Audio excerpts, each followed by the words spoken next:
All right, good evening, everybody. Welcome to the Wargames podcast. Joining me tonight, as per usual, as of late, is the Tin Man. And also joining us once again is the man, the myth, the legend himself, Mr. ShankTheNoob. Good evening, gentlemen. Hello, hello. So, as I get the video playing here, got kind of a myriad of things to discuss tonight. We are going to be talking about some ArmA stuff here in a little bit, as well as some movies actually that we just brought up before we actually went live here. Oh, and look at that, we have a wild Siri that appears in the chat. Siri. And before we go too far, I got a real quick thank you, Riley, for the 16-month resub. It's hard to believe it's fucking time is going that quick. So the first thing I want to get into, I guess let's get all the bad shit out of the way first, right? Let's get all pissed off and fired up first, because that's what we do. So, real quick, before we start, it's not my intent to hijack your stream tonight, but oh, you can hijack me anytime. I'm gonna let you finish. I'm gonna let you finish. But so before we get started, Wargames, thank you very much for having me on the podcast again. I legitimately have a shit ton of fun when I'm here. For those of you who have never watched my stream, and for those of you who don't know me very well, I have a First of all, how fucking dare you, any of you, for not knowing who Shank is? Please continue. 2 days from now is a very somber day and a very sobering memory for me. November 30th, 2012 was the day that my dad took his first steps into his next life. And every year, my mom and I go out and drink on the 30th of November. Before anybody thinks that this is a buzzkill, this is a sad thing, it is absolutely not.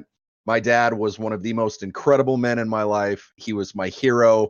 He was a pirate. He was a UH-1 Iroquois crew chief in the Vietnam era of the United States Army. So as we get started today, for my presence here, I want to dedicate this stream to my dad. And in that memory, I have rum sitting next to me. I may or may not be checking out some porn on the side. Don't judge me. And I'm talking video games with army buddies, military buddies in general. I fucking love all of you. So let's make this a party for my dad. If you have booze, please pour a glass. You'll be drinking with me. Absolutely. Here. That's all I got, Wargames. Let's raise hell. Absolutely. I unfortunately do not drink anymore, but I'll fucking take a chug of my Monster in memory of what I'm sure is probably one of the most amazing men that this planet has ever seen, if he raised a fucking asshat like you. We were actually talking about about our dads a little bit right before we went live. They sound like they probably would have got along quite a bit. Oh hell yeah, dude. Yep. So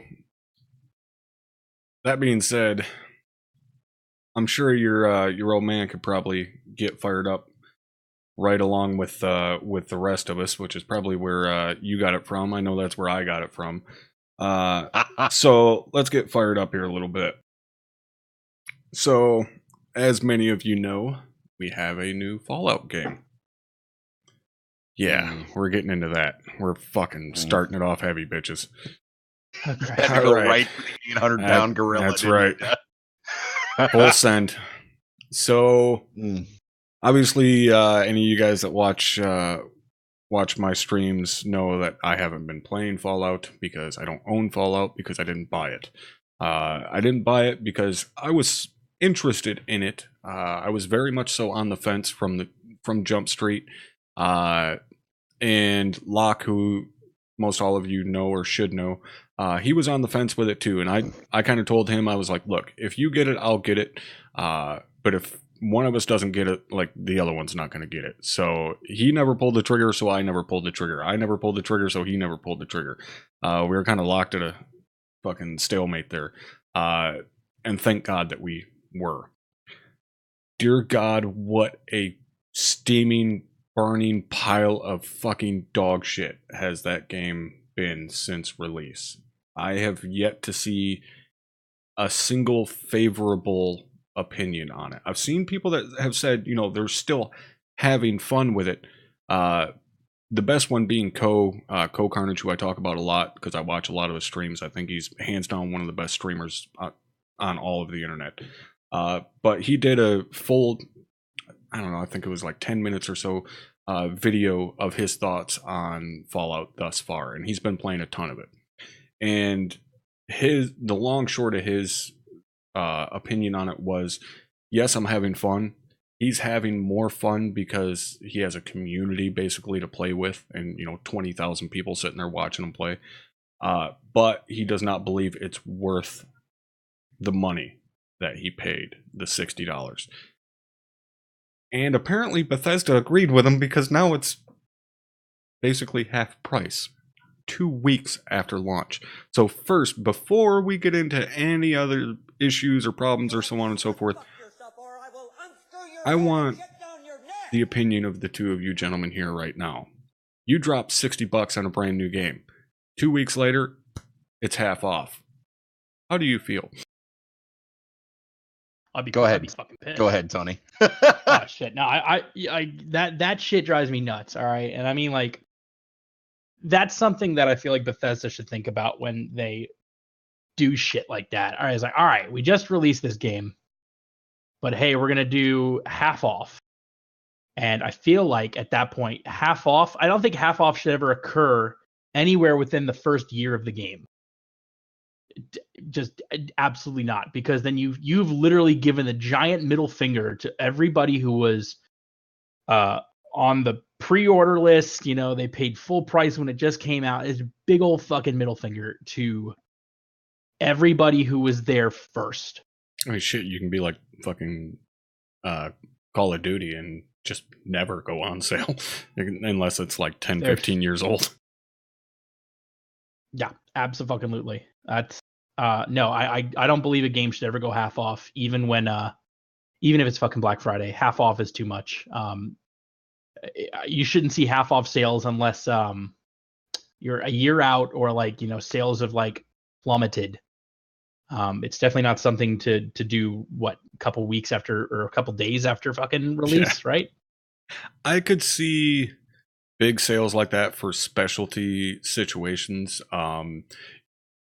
Like the best example I could think of is like, a military based game doing a sale for like Veterans Day or Memorial Day, or a big racing game doing a sale for Le Mans weekend, or things like that. That I could see. But 2 weeks after launch, yeah, I would be fucking livid. Oh, yeah. Aside from the fact that the game is dog shit, even if the game was great and just for some reason they put it on sale for half off 2 weeks after launch, I would be so fucking pissed. Now, on top of that fact, Bethesda is refusing to give refunds for the game if you have downloaded the game. So that means you can buy the game, and if you don't download it, you can refund it. That makes a lot of fucking sense. But the second you download it, you no longer get a refund. So fucking what? So I mentioned this to you earlier. My captain in the 720th, we were talking about this, and he was actually telling me that Bethesda is being investigated for that very reason, not giving refunds. And apparently that goes hand in hand with a class action lawsuit, kind of in the vein of Hello Games with No Man's Sky, basically saying that the consumer was not given the game they were promised. Now, I have not read any articles about that myself, but it does not surprise me at all.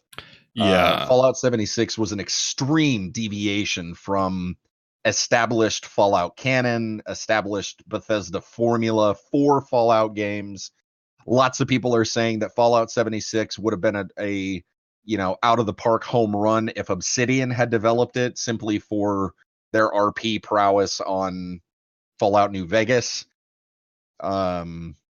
But Bethesda definitely is face down, ass up, with the cheeks spread wide open for this one, and they brought it on themselves, absolutely. Yeah, and yeah, okay, Pulse Off. Thank you for the 4-month resub there. I know he has Pulse Off, so thank you for clearing that up. The thing that, in terms of the investigation and the class action and so on, there's not actually a class action yet. As far as what I understood, I watched Legacy Killer's video. Actually, I think it was just last night I watched it, and he was specifically talking about that. There's a law firm, was it in Jersey? Somewhere on the East Coast, that was investigating the company for refusing to give refunds, as well as the not being the product promised, in preparation for a class action lawsuit that they would be bringing against Bethesda games companies, or wherever the fuck the full title is. So there's, right now it's just an investigation in preparation for a class action. Whether or not it'll go anywhere, I highly fucking doubt it.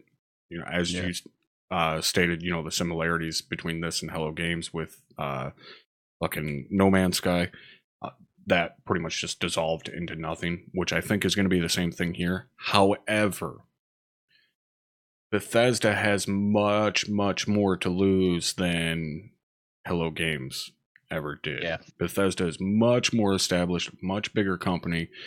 As you know, I was telling you earlier when we were talking about all of this stuff, you know, in a matter of basically 2 years, Bethesda has gone from one of the most beloved developers of any game company to one of the most hated. Like, people are putting them right up there on the pedestal next to fucking EA now after all of this. And the thing that really struck me was they're not even attempting to put out the fire in any way. Like, their social media has gone completely dark. They've just shut down.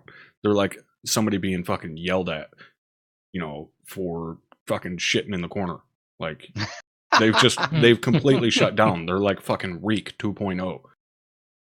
And that surprises me, because Bethesda's, as far as the company that I know, has always been amazing in terms of their community management, and, you know, they've always been fairly open with the community and interacting with them. And then they get a black eye and just shut down. They're like, oh shit, this has never happened to us before. Like, we don't know what to do. They're completely fucking lost right now. Well, and like you and I, again, we're talking this morning, and I maintain what I said. I damn near cried at Doom 2016.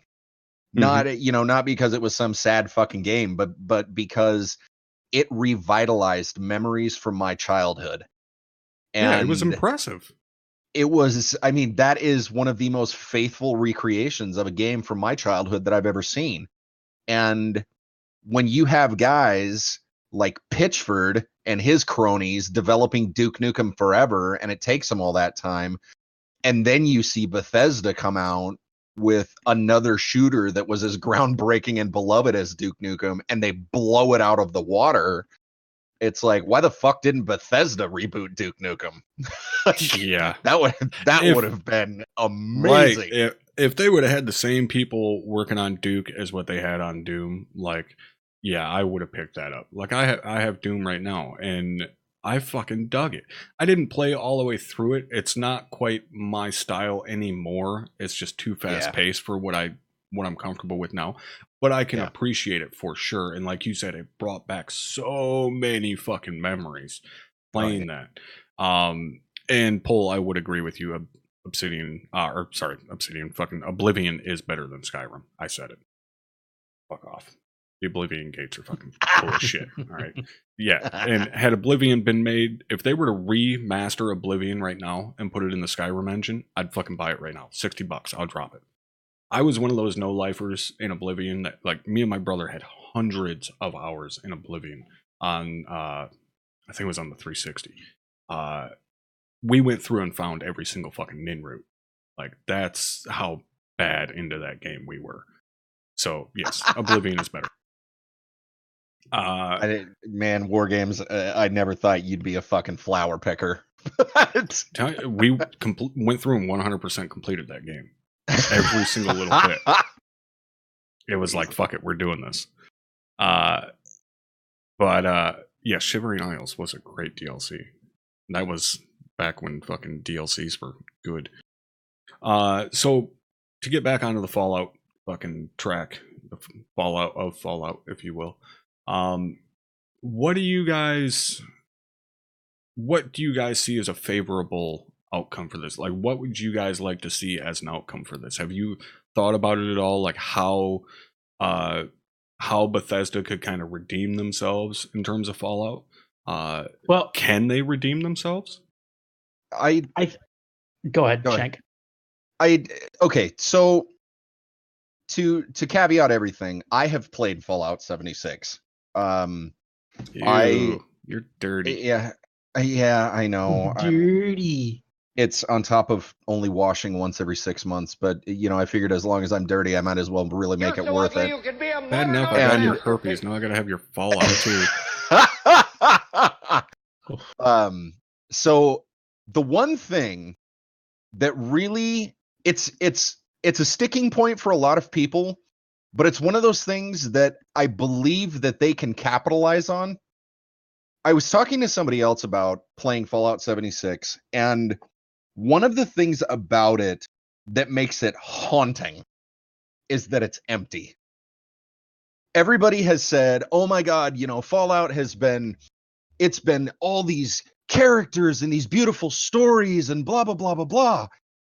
And there's nothing there. It's all robots and holotapes and blah, blah, blah. And my initial thought was, how are they going to fill that world? How are they going to make it something interesting? And what I started thinking about was, at some point, the world has to repopulate. When the first survivors come out, you're goddamn right there's nobody out there. Mm-hmm. And so walking around in this world where no one exists but the people from Vault 76, it's horrifying. It literally puts in perspective that nuclear war would eradicate life as we know it. And I will say, in coming patches, I want to see NPCs slowly start to populate the landscape. Start it with little camps. People who have, survivalists who when you lived come in across them, it should be a surprise. Like, oh, holy shit, what the fuck is this? Yeah, and in the beginning, make them nomads. I mean, it's not hard to program AI that will walk around on different paths and build up little settlements. They're there for a couple of days. Boop, they pack up, they're gone, they're moving. They're finding places to settle. Another patch, 6 months later, they've now created the origins of insert favorite city from Fallout universe. They've created the origins of something like New Vegas. They've created the origins of Megaton. Somebody, found a derelict military base, and they're the beginning of Caesar's Legion, or whatever you want to name them in the West Virginian countryside. But if Bethesda takes the opportunity to slowly populate this world and give us more and more people to interact with, develop enemies, slavers and super mutants, both, stupid and the smart ones. I mean, you think about guys like Strong, you think about guys like Fox. That, to me, would really give people things to talk about instead of just this empty, perpetually dead world. Yeah, very quickly, somebody had mentioned in chat about the super mutants in 20-ish years. That's, from what I've seen of Ko's playthrough, that's actually kind of a big part of the story, is talking about where the superhuman formula came from, and it's development and everything like that. So they do kind of explain that.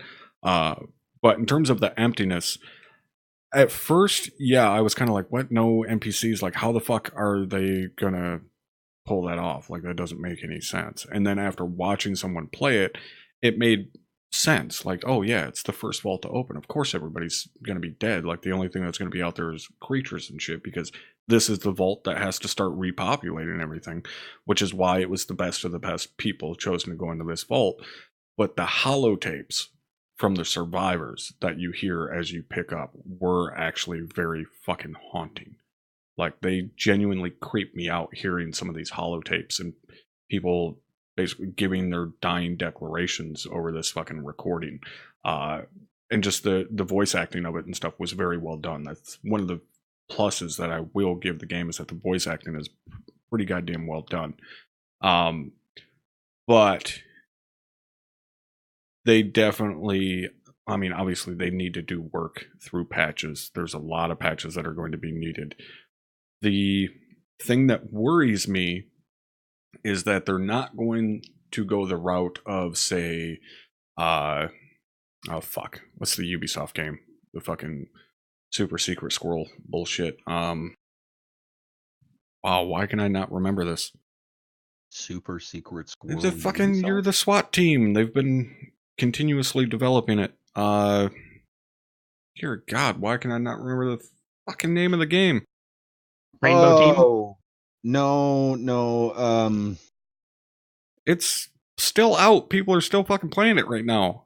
Rainbow Six. Yes, Jesus Christ. Oh, I just said Rainbow Team. Oh, I'm sorry. I didn't hear you. But yeah, Rainbow Six, when it first came out, had some very bad fucking publicity and some bad reviews. And they put their nose down and fucking worked their asses off and got it to where now a lot of people love it. A lot of people are still playing it. More people are playing it now than a month after it fucking launched. So I would love to see Bethesda do that and put in the time, put in the work, realized, hey, we fucked up. We're going to continue developing this. We're not just going to let it fucking drop by the wayside and go off working on the next fucking Elder Scrolls. We're going to continue working on this and give you guys what we promised. So I would love to see them continue working on it. That, to me, is going to be the only way that they kind of slowly, very slowly, crawl themselves out of this fucking well. Because right now, the entirety of the public is like fucking Buffalo Bill up top. Like, put the lotion on the skin, motherfucker, because it's coming. Yeah, and Division also. Like, that's another one. And another Ubisoft product. Like, they've been very good as of late in terms of continuously developing their game and not just letting it die. And it has worked out very well for them.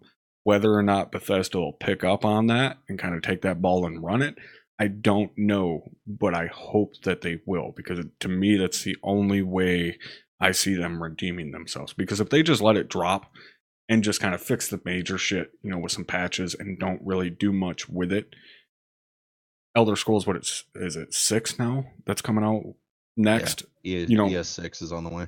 So that's what, late 2019, I think, or I'm assuming. Possibly. So, you know, Christmas 2019, maybe spring 2020. Like, if they don't get back on the right track with Fallout 76, I do not see things going well with Elder Scrolls 6, because everybody's just going to be like, yeah, fuck that, I'm not buying it. It's just going to be a repeat of the bullshit that we dealt with Fallout 76, especially considering those games already have a reputation of being very buggy and having issues and so on and so forth, but they're so good, people just deal with it. Now, people are like, yeah, fuck this, I'm not dealing with this.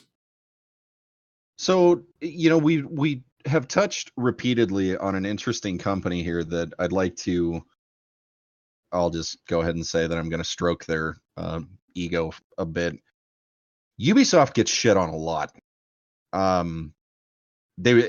For years, for many years, they've been shit on for things that they've done. But one of the things that Ubisoft does, by and large, is innovate. They take old IPs or they take stagnant IPs and they try to come up with something new. Now, when they release most of their games, they're in a sorry fucking state. If you go back and you watch the original trailer for Rainbow Six Siege, like I needed a couple extra fucking Xanax after watching that trailer. Like the panicking hostage and the lighting, the firefight in the house, everything, like that was pants shitting scary. And then Siege came out initially, and there was the core crowd that was like, this game's amazing. And now, after the improvements, after everything that Ubisoft has done, it is one of the most fiercely competitive shooters in the industry.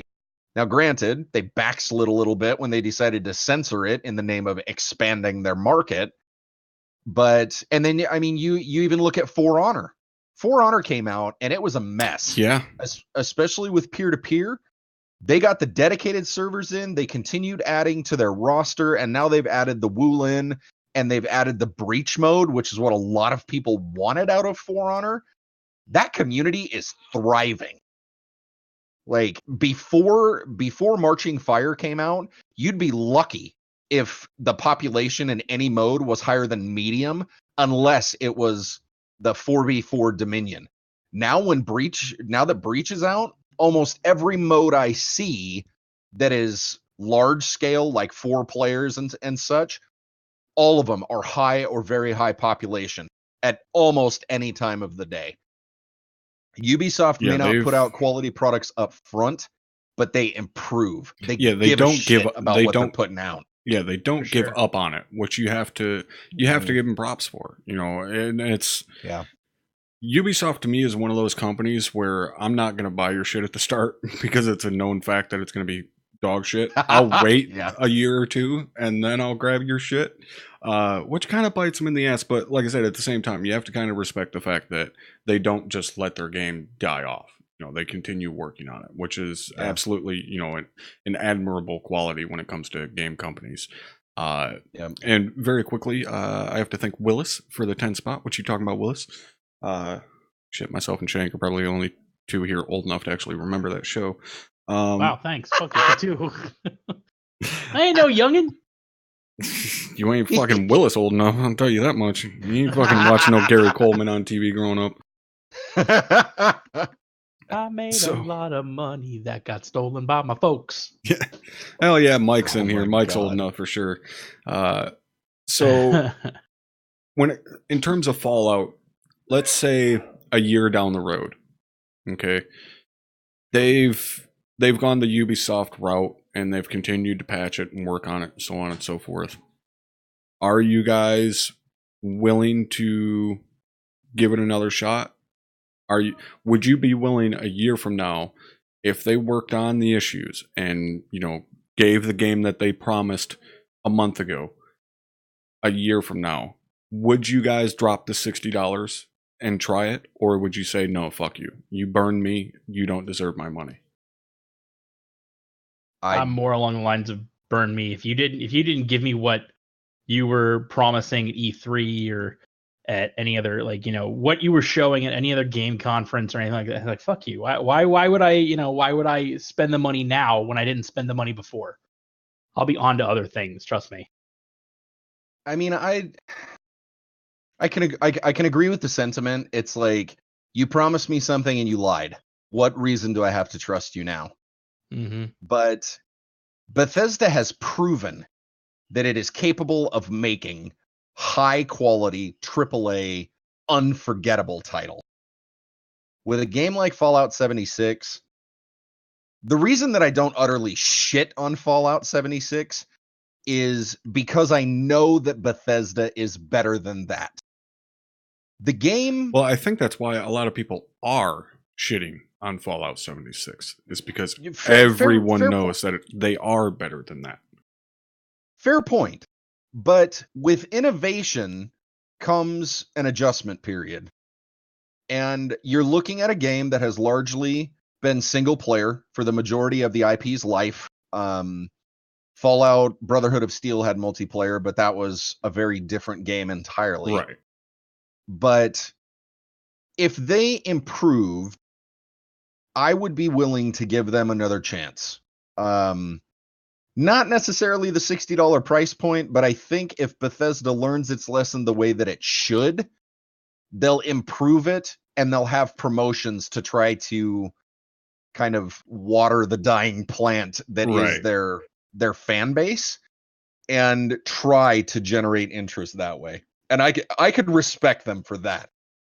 A lot of people still shit on Hello Games for what happened with No Man's Sky. And from what I understand is an amazing fucking game now. And that's the thing. The newer patches are coming out and the reviews are starting to turn around. They're like, holy shit, this is the game they promised us in the beginning. Mm-hmm. You know, the people who aren't sold, they're like, it's not the game they promised, but you can damn sight see it from here. Yeah. And when a company is willing to flip a bitch that hard and get themselves back on course, I'm willing to give them another shot. Now, we're not talking about Emperor Palpatine, Andrew Wilson, and his cronies. You're going to have to steer a lot fucking harder to convince me. But a company like Bethesda has proven that if they fuck up, they can still turn themselves around. I would be willing to give them another shot if, you know, I've seen from, you know, people that I trust that, yeah, the game's a lot better, so on and so forth. For me, more and more so, we're seeing the community, the gaming community, being used as beta testers, and a huge fucking reason for that is Steam Early Access. Now, I'm not necessarily saying that Steam Early Access is bad. I bought fucking multiple games now through Early Access. 7 Days to Die is a game that I love playing, that a lot of you guys will like watch me play, is Early Access technically. It's fine when you're paying, you know, $20-$30 for it, because you know it's not a full game. A lot of people are relating Fallout 76 to an early access build of a multiplayer Fallout game, which I can understand. It very much so does look like that. And the problem being that it's $60 for this early access build, basically. So I don't understand why there is such a rush to get these games done and get them out. If you need more time to work on it, then fucking work on it. Use early access. Put it out there as an early access game for $30-$40. Or just fucking take the time and make the game. I mean, you look at the best example I have right now is Assassin's Creed. Origins revitalized that entire fucking franchise and brought it back from the fucking dead. Syndicate was absolute dog shit, and the sales showed it. Yep. So they said, okay, we're going to take a year off and fucking buckle down and put in the work. And they come out with Origins to overwhelmingly positive reviews. People loved that fucking game. I mean, it wasn't, you know, a game of the year, but people loved that game, and it sold way better than Syndicate ever did. I was terrified when, what's the new one that just came out? Odyssey. I was a little terrified when Odyssey came out because it looked like it was just a rehash of Origin, you know, reusing a lot of the same models and stuff. I've played all the way through it. It's not. It's fucking outstanding. It's very much so kind of the same template as Origin, but it's not the exact same game. It's not just a reskin, which I was happy with. But that is the best example for, dude, just fucking take an extra year. Like, even as an investor, I don't understand how you could look at it and be like, yeah, let's just shove it out now and get 50 million, as opposed to, yeah, let's shove it out a year from now and get 500 million. Like, it just, it doesn't make any sense. Yeah. So we talked about this a little bit this morning. We were talking about publishers. Now I'm gonna chase my rampage from this morning a little bit, Brewer. Yeah. Oh, please, by all means. This is I've got the Barrett with depleted uranium rounds for publishers right now. I'm so fucking angry. So for those of you who have not followed Red Dead Redemption 2, the multiplayer went live this morning, I think. It's either yesterday or today. Went live. The only people who are allowed to play it right now are the people who bought the super sexy comes with a free blowjob for spending extra $20 edition. Those are the only ones who get to play right now. The rest of us who spent our peasant money on the standard edition get to wait another day or two, depending on the day that we played. The people who bought the Ultimate Edition, they get full access. The people who bought it and played it day one, they get to play it tomorrow, I think. Everybody else, they get to wait another day or two. They didn't say this before, but they are now on the back end rewarding bad behavior. People are spending more money. The companies see that people are willing to spend more money, and they're going to use that as a weapon in the future to go, hey, if you spend the extra $20, we're going to give you access to our game earlier. Gamers are so glued to the idea that they have to play the next greatest thing that they will willingly throw money at corrupt publishers with shitty selling tactics just so that they can get their new addiction a few hours early. The companies know that, they prey on it, and the business practice is perpetuated and encouraged. Pre-orders, season passes, incomplete games, day one DLC, microtrans fuckery, loot boxes, it's all been glad-handed by the publishers who know that, or who now know that we are endless fountains of liquid cash for them to slurp from perpetually. Publishers don't give a shit about us as gamers. They just see themselves as the Garden of Eden for us. Provide fruit, the people come munching in droves. Charge for the extra sweet fruit, and people will swallow your banana whole. Because fuck you, consumer. Our publisher dick is only as sweet as you paid for it to be. That's my problem with the fucking publishers right now. I'm not even mad, though. I'm really not. Can I just say Jesus Christ. I kind of fell in love with you there. I mean, I was already. I cannot but express how fucking salty I am at publishers these days. no, I would like. I'm going back to my rum. Yeah. See, now I'm going to disagree with you. Now, don't hurt me. I'm going to disagree with you. Everybody's got their opinion, man. I love it. Purely because of the fact that I do not blame the publishers. Not one bit. Not at all. Who do you blame, though? Us. All. Okay, you're not us. wrong. You're not wrong. It is entirely 100 fucking % the fault of the consumer. The producer, the game companies, they're a company. Their goal is to make money by any means necessary. If any of you are a small business owner, you know you're going to go any route you can to make money. You're absolutely right. You have fucking bills to pay. If you have a bank that has fucking given you a loan or investors, what you're going to find that motherfucking money. All right. Wu-Tang said it best, motherfuckers. Cream. Cash rules everything around me. That's all right? right. So you're going to do anything you can to make money. If that means having others pay to fucking stroke your massive cock, then you're going to do it. You got to make that money. We have made the mistake of making that a viable option. Yep. 100% on us.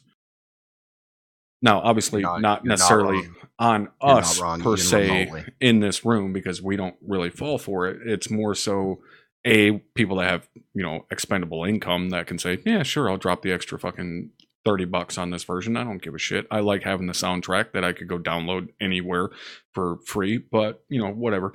I'll pay for it because, I make fucking $250,000 a year. I don't give a shit. And that's who it's on.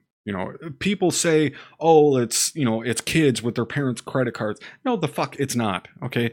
I don't know who you are to have a credit card that you're going to just hand it to your fucking 15-year-old kid and say, yeah, here you go, Johnny, go spend some money on the PlayStation store. And then when he charges fucking $150 for a game, you're okay with it.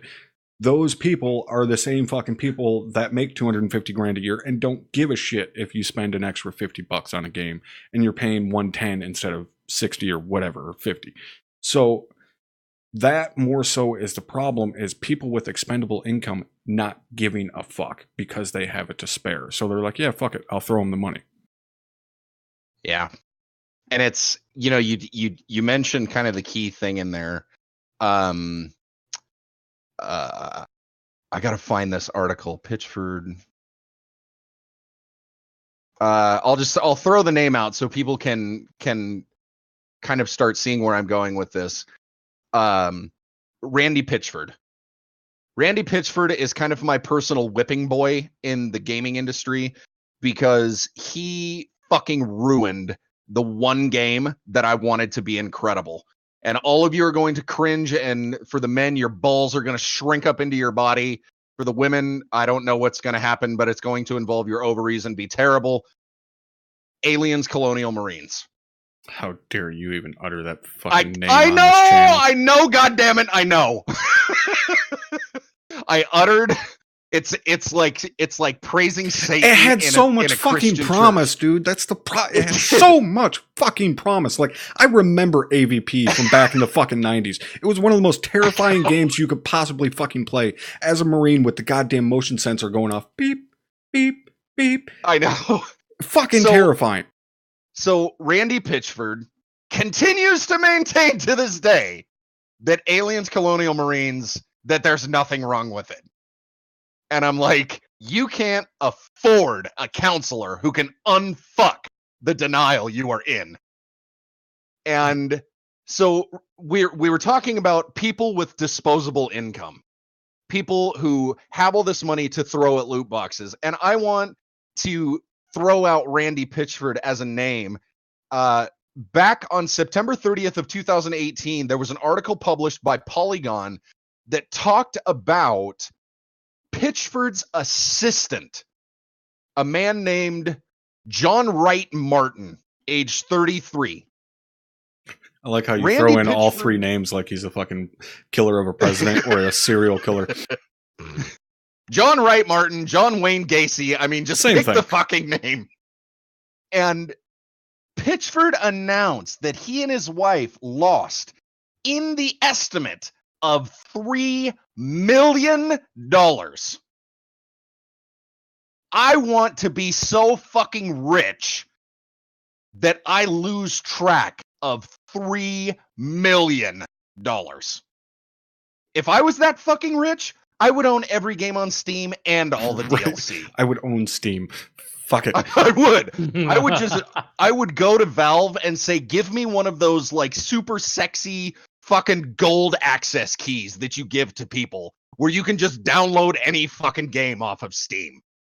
But for those of us plebeians who make real amounts of money instead of the imaginary I laugh at lottery ticket amounts of money, we can't just fucking buy whatever we want. And like, I mean, I can't go out and buy a fucking season pass for 30,000 different fucking titles. I don't have that money. And that's my problem. That's my problem with the industry. They're like, well, all we see you all as is just trees with money perpetually growing on them. That's what we are. I mean, that's what we've become by not voting with our wallet. Or we have voted with our wallet. Just the people with the bigger wallets have more votes than we do. You know? So that's right. It's not a matter of we need to fix the developers and, you know, take them like a puppy and rub their nose in the shit on the, you know, on the rug. Like, that's right. It's the people, it's the consumer that we have to get out of the mindset that it's okay for these types of practices to happen. And, you know, it started to turn a corner thanks to Battlefront and all of that bullshit. But it's not going to happen overnight. And the game developers aren't going to just stop trying to make money. They're always going to look for the easy buck, as with any company would. So it's more of a matter, we have to change people's minds. We have to change the consumers' minds, not the game developers. You're never going to change their minds. The only fucking language they speak is $signs. You're not going to change that. We have to change the minds of those consumers that do have that expendable income, but need to use it, not necessarily more wisely, but just stop fucking us all over, you know? Like, it's not a difficult concept to understand, but if you do have that kind of money, I've been in a situation where I was what we call ghetto rich, and I was a little smarter with my money than many others, which is why I only did 2 contracts as opposed to some guys that were on their 6th contract, or guys now that I know that are on their 8th or 9th fucking contract, making $100+ a year, but they come home and they've got 30 grand sitting in the bank because they haven't been smart with their fucking money. Well, and the other thing too, and this isn't on the gaming industry. This is on society. It's all of us. I'm pointing my finger at all of you in chat and everybody in the world, but I'm also pointing my finger at myself because I'm equally guilty. The problem Just that we remember. have.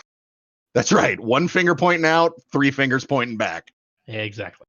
The problem that we fist. have cultivated in our society is, I want it now. Mm-hmm. We have perpetuated this idea, and I'm looking at you, Amazon. By the way, thank you for delivering things to my house today.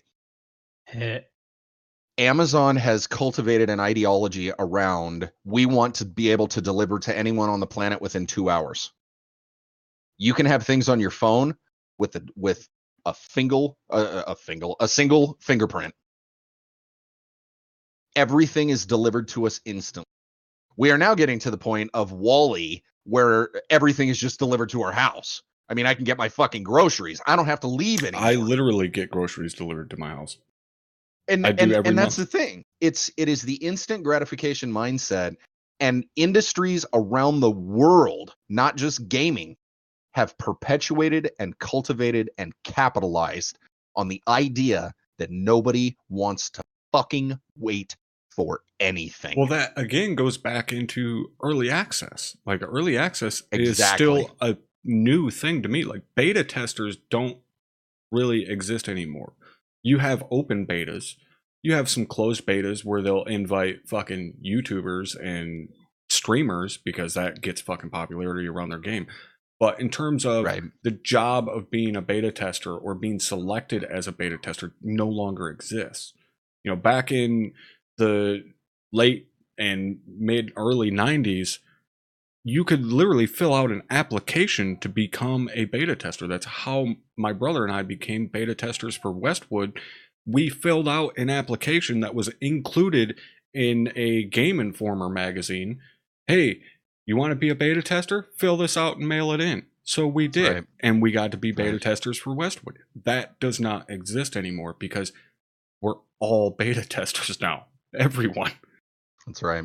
And that's kind of the thing, you know, in turn where I will stand up for early access is people, you know, bitching about early access games and, oh, why is it taking so long? And this game's a piece of shit, so on and so forth. And it's like, you motherfuckers are seeing a state of a game that we never used to see.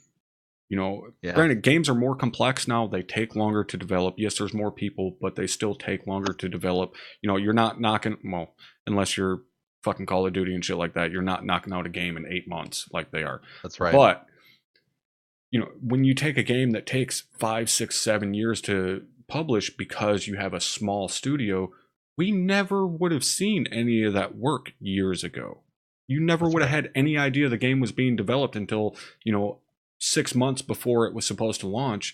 You would see an announcement for it, and again, like Game Informer, you know, one of the gaming magazines, you would see an announcement for it, and then it's hurry up and wait until you see it at fucking whatever retailer. Yeah. Now, you know about a game 10 years before it's even done. I mean, look at fucking Star Citizen. That's one of the best examples. You know, granted, it's the first title that popped into my head. It's completely crowdfunded and so on. That game's doing a lot of firsts that no other games have done before. But more so than anything, you know, people talking about, oh, it's a scam, it's taken so long, this and that. And it's like, dude, one, understand the scale of what they're trying to do. Two, it's completely fucking crowdfunded, the largest crowdfunded source of media in human fucking history. And three, we have never seen the development of a game on this scale from start to finish. Never. No company has ever done that. And they are insanely open about it. To inject a little bit about Star Citizen, chase a rabbit, but come full circle. The newest patch just dropped. Mm-hmm. And my buddy has been streaming it, and he went to this new planet. And he flew down over this lake, and he gets to the city, and he contacts the air traffic control tower, and he's like, you know, request permission to land. And they said, you're entering the queue. There are limited places to land unless you just want to land on the planet and walk your way into the town or into this city. And I was like, yeah, okay, whatever, do what you're going to do. Well, he didn't want to wait. So he landed right outside the no-fly zone and walked into this city. He gets on a tram, or he gets into this tram station, and I am used to a game where when I queue up the tram, it's just right there. Mm-hmm. I get into it, I'm off on my merry fucking way, and bam, I go to my next location. He had to sit there and wait like 4 or 5 minutes for this thing to run its route and get back to him. And then he gets on it and he rides into the city, and he's like, Shank, do you see this? I'm now 20 kilometers away from my ship on this tram flying through this city. And, you know, people get pissy because it takes months and months and years to make a game. And I'm like, I would like to see you in 30 days or whatever Right. you think the timeline should be, develop a fucking city that is fully realized with over 20 kilometers of distance for a player to experience firsthand. Yeah, and that's one of the small places. You know, Tiny. They're talking about doing entire planets that are a city, and I think that's reaching a little far, but you know, we'll see. But yeah, again, it's that instant gratification kind of attitude, I guess. You know, people just want it now, and it's like, again, you know, we've never seen a game being developed this way, and you know, as I said, they're so goddamn open about it. Like, no fucking publisher develops or produces videos on YouTube about their bugs and how they're fixing them. Like, they have an entire series on fucking YouTube called Bug Smashers, where the engineers are showing you what the bug is in the game and what they're doing to fix it. No fucking developer is doing that. Like, they try and fucking hide the bug as much as possible. These motherfuckers are like, let's shine a spotlight on that bitch and fix it. Yes. I mean, you have to admire it. Even if you're not a fan of the game and don't want to play it, I don't understand how you couldn't admire the way that they are going about producing this game. Like, it's very impressive to fucking watch, even from the outside. So, I don't know. It is what it is in terms of that. But to get back to the fucking topic we were at about 30 minutes ago, you brought up Red Dead there. So for those of you guys that don't know, thanks to an amazing fucking viewer, I have en route a PS4 right now. Now it's just a matter of me grabbing a power cable, because it is coming from the UK, and those weirdos don't like what the rest of the free world has in terms of power outlets. Fucking weirdos. So I have to grab a power cable for it, and then grab a what you call it, the fucking stream thing, fucking The Elgato. Yeah, so I got to grab a Elgato so I can stream it through my PC, and then grab a copy of Red Dead. So PS4 should be here within a couple of weeks at most, and then it'll still be a little while before I'm streaming any Red Dead. I'm going to say probably after first of the year, because as you guys know, right now we have the Christmas giveaway shit going on, so I'm not actually making any money this month, which I know is fucking retarded on my end, but I got to do something to help give back to you guys. So there's no money coming into the channel right now. It's all going towards the Christmas giveaway. So it's going to be after the first of the month before we're going to be streaming anything from Red Dead. That being said, I'm about as excited as like a 15-year-old girl waiting for, well, from my era, the fucking New Kids concert. That would be New Kids on the Block, for those of you that don't know what the fuck I'm talking about. Because I'm hanging tough as a motherfucker. So I'm insanely excited for it. And this lucky son of a bitch sitting here has played it. We were talking about it a little bit ago. And you said I'm not kind of overhyping myself for it. So go ahead and grab you some quick liquids. Make sure your mouth is nice and salivated to begin sucking the slong that is Red Dead Redemption 2. Good God. On that note, and I mentioned this before we went live, I'm going to go ahead and toot my own horn here. I was a little bit of a catalyst for Brewer getting screwed/blessed into this situation, because the last time I was on the podcast, I gushed so fucking hard I had a mini orgasm that almost got me banned from Twitch. I distinctly remember the conversation, and Brewer at one point said, if I get a PlayStation and play Red Dead Redemption 2, you have to stream ArmA. That is correct. So I am not going to welch on my bet at this pool table. I'm going full on Bernie over here. I'm like, it's happening. I'm going to coordinate with my leadership, and at one of our Saturday ops here, hopefully in the near future, I will begin streaming my drone ops with the 33rd Special Operations Squadron. Our ops begin, I think one of my guys is in here right now. Our ops are changing time, correct? We're going to 4 Pacific? Or are we still on 5 okay, Pacific? What's that mean in the real world? Is that like 8 Eastern or 9 Eastern? We have to use real time zones I'm here. sorry. I forgot. The East Coast is the only one that matters. We're looking at it's either 7 or 8 o'clock. I can't remember. Chicago and Static are both in my unit. What's the time we're looking at now for? We're still at okay, 8. so 2000. So 2000 Eastern Standard Time for those of you who think the East Coast is the only thing that matters. East Coast only coast. So I will start streaming my operations as the 33rd Drone Intelligence and Air Support guy. I have some other official dudes title in there. The unit. I have some other dudes that have begun streaming. I'm going to talk to Tech Sergeant Dunn about if he wants to stream on that night as well. If you want to find him on Twitch, it is twitch.tv/thedunn, DUNN. Dunn is trying to come up with some new ideas for ArmA as well, along with some other titles that he's working on. We had a guy in our PSD named Dunn.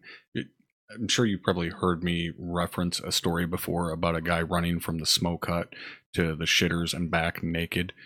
That may or may not have been a Staff Sergeant Dunn. So Dunn isn't much of a chatter. Like, he doesn't say a whole lot on his streams, but he has a lot of fun. He's super active in our unit. If you want to hear one of the funniest fucking stories about a man having an encounter with a former porn star, yeah, I'm calling you out, Dunn. He tells the funniest story I've ever heard out of a Marine in my life. This man is a goddamn legend. So please make sure you show him some love. But I'm going to talk to him about streaming as well, because he's a ground guy. He's an ex-Marine. He does security in California right now. Quality fucking human being. So I'm going to coordinate with leadership, find out when they're going to have a drone op, or at least drone support active in an operation. And I'm going to talk to Don about working working his magic on his side. So Now, to answer Wargames getting a PlayStation, even though somebody bought it for him. They didn't buy it for me. They just already had it. Okay, I'm not like Summit 1G over here. Like, here. So yes, I'm holding up my end of that deal as well. Go ahead, Tim. I want to know a few things, because I feel like the last time we talked about you playing ArmA, we kind of skimmed over a few things that I wasn't too sure, because I actually haven't seen, or obviously I haven't seen, no one streamed it, what you're actually like working with your unit. So like, you're a drone operator. I think he's working with about 8 inches last I knew. Yeah. You're a drone operator. What drone do you operate? Like, I operate. What equipment does your unit work with? I operate the MQ9 Reaper. It is modified through our mod god to use the Global Hawk high definition camera and vision systems. We have, and in fact, I think Coker might have put this together. We actually have a ground system where you can bring the drones back to base and pretty much do on the fly armament refitting. Rearm the pylons. Yeah, we can have everything up to GBUs on our drones. We don't often use those. I usually use, I think, are they the 9K 121s, air to ground guided missile systems. The last operation that we did was a search and rescue operation on civilians having to be extracted from 3 coastal areas that were about to be hit by a hurricane. And by the end of the op, all air units were grounded, and remaining ground forces were told to just hunker down and wait out the storm. The next mission, it was recovery in a flooded version of the town. They did a full update for that. It was pretty cool to see kind of the aftermath of the same map after being utterly ass fucked by a Cat 5 hurricane. Yeah, fucking civilians. So we're working on some ops moving forward. I haven't talked to Zeus or the leadership about what to really expect next, but for my role in it, I provide high altitude intelligence gathering, real-time update of intel maps so that my ground teams can go in, kick in some doors, rescue some people, and hopefully make the world a better place for demo crazy. Speaking of high altitude intelligence, gig that just popped up in chat there, that is Ford from the unit. For those of you guys that don't know, Ford is currently deployed, and he happens to work on an airframe that gathers high altitude intelligence. What I referred to him was, I've personally never seen an airframe that is so capable of being absolutely hideous and absolutely beautiful at the same fucking time, and that is the U2. None of you guys have ever seen a U2 before. It is it's I've ugly. watched them take off and I've watched them land. Yeah, it's ugly, but goddamn, they're impressive. He actually sent me a picture on Discord the other day of his plane, and you always know it's a ground crew when they say that's my plane, because it's literally their plane until it's in the air, and then the pilot's borrowing it, but it still belongs to the ground crew. But yeah, he's out there fucking putting in work right now with the U2. So yeah, as always, I still best can't believe even with the fucking Global Hawk, we don't have the U2 is still around. It's good at what it does, man. The U2 is it is a goddamn miracle of military technology. You can shoot down a drone easier than you can shoot down a U2 fucking spy plane, and satellites aren't always in the right spot. So and it's more efficient than running the fucking Blackbird, which is now, retired. It's not as expensive to, fly at 70,000 feet at, Mach 1 as opposed to fucking 85,000 feet at Mach 3.5. So real talk about the SR-71. 2007, I was going through my divorce and I was living with a buddy of mine. And on the way out to his house was a boneyard just outside the airfield at Offutt Air Force Base in Omaha. I drove by this boneyard one day and I could see some real strange looking parts from an airframe. And as I came around the corner, here sits the shell of an SR-71 Blackbird in this boneyard. Oh, Jesus. I was like, I've actually seen... I don't think they're supposed to take those apart off base. I've actually seen technical drawings and shit of the Blackbird. One of the guys that I played Warcraft with years and years ago, his dad was actually one of the engineers for the Blackbird. And he was, worked at Skunk Works and everything. And he had, these were declassified technical drawings of just like the body shape and shit like that. But he still has them rolled up in the, plastic fucking tubes and stuff. And he rolled them out and took pictures of them and sent them to me years ago. And it's just fucking, it's so badass to think that that plane wasn't designed on a computer. There was no CAD back then. They drew that fucking thing out and made what is arguably the most impressive aircraft to ever fly. And how many times did the Foxbat try to chase that motherfucker down and take it down? Fucking planes, missiles, everything went after that thing. Oh yeah. The Foxbat was lucky enough to get off the fucking ground. Let's just agree on You're that. Not wrong. You're not wrong. Although now they've got that its mission was to bring that fucker out of the sky, and now they've got that fucking 30-foot long hypersonic fucking missile, which would be able to chase the goddamn thing down. Speaking of which, did you guys see the shit going down between Ukraine and Russia right now? Hell yeah. It's pretty gnarly. I know Sid's all kind of freaked out and fucking worrying about people and shit back home, but for those of you guys that don't know, Sid is originally Ukrainian. She's from Kiev. So oh wow, yeah, cool. Like Ukraine and Russia going at it's kind of scary in this household. So yeah, somebody in the stream the other day had fucking popped up and said that they're going to war and this and that. They're not yet. Ukraine has called in the war council and are kind of making the decision whether or not they want to fucking go to blows with Russia. But I mean, at the end of the day, no matter what the situation was, Russia opened fire on one of their ships and took prisoners, which for anybody in the global community, I mean, that's grounds for war for pretty much any fucking country. If some country were to open fire on one of our naval vessels and take prisoners, yeah, you best believe it's Rocky 2. All right, we're going at it. Or in this case, fucking, yeah, Rocky 2, right? Yeah, it was one with Drago. Yeah. Have you seen the newer discussions? There was an article published on Business Insider earlier this month about the the Ragnarok weapon that the Air Force is talking about developing.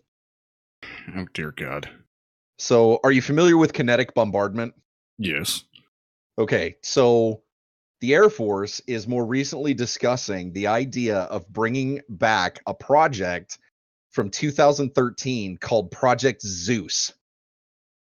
It was apparently jokingly featured in the movie G.I. Joe Retaliation. It is a real weapon.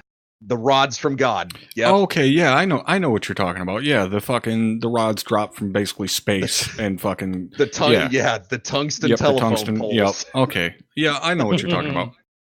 I saw that and I'm like, dude, if you can launch a telephone pole hundreds of feet into the earth and cause the same devastation as a nuclear weapon without the fallout, you have transcended too much power.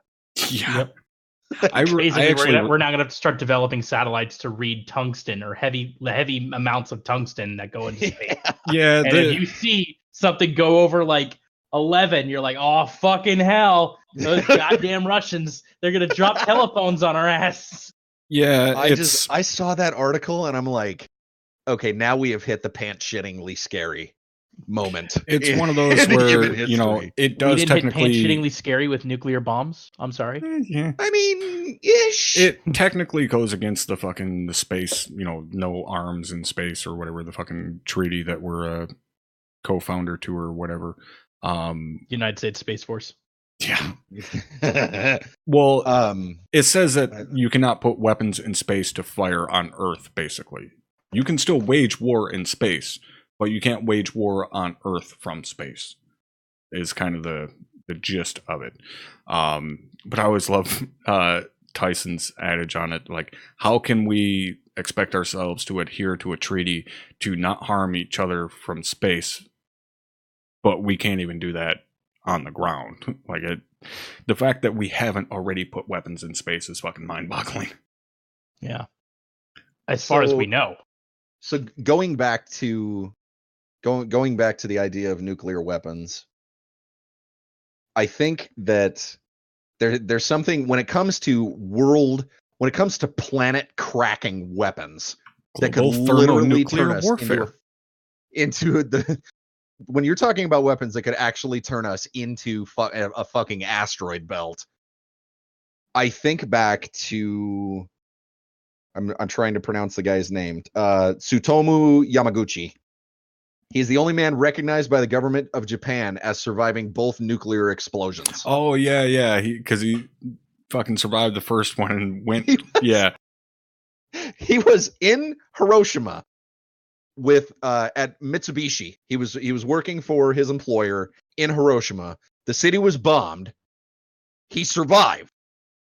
He gets on a train and goes back to Nagasaki the following day and returns to work. And Nagasaki is bombed. Jesus. Yeah, that's kind of the definition of shit luck. You have shittier luck? Yeah.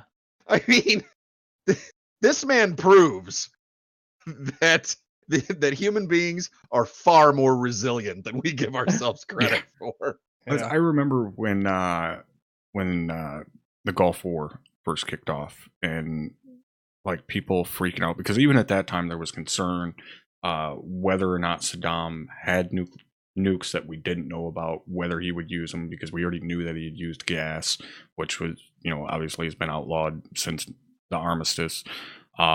So there was a huge concern there, and I remember people talking about how, you know, oh well, if they launch nukes, that's it, we're done, and so on and so forth. And it's like, dude, I don't think you quite understand, especially then in the early 90s, even after we had, you know, kind of lessened our nuclear payload.